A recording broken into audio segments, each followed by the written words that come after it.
ભાવનગર શહેરના કાળાનાળા વિસ્તારમાં સમીપ કોમ્પ્લેક્સમાં લાગેલી આગ કાબૂમાં આવી છે. બેઝમેન્ટમાં લાગેલી આગ સમગ્ર બિલ્ડિંગમાં પ્રસરી હતી. કોમ્પ્લેક્સમાં 3-4 હોસ્પિટલો પણ આવેલી છે, જેમાં બાળકોની હોસ્પિટલનો પણ સમાવેશ થાય છે.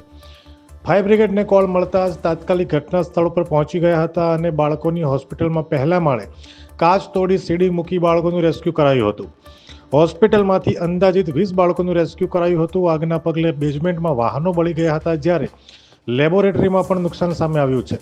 ઘટનાને પગલે પોલીસ, ફાયર અને આસપાસના લોકો પણ દોડી આવ્યા હતા. ફાયરની સારી કામગીરીના લીધે મોટી જાનહાનિ થતા અટકી ગઈ છે. અહેવાલ ફિરોઝ મલિક, ભાવનગર.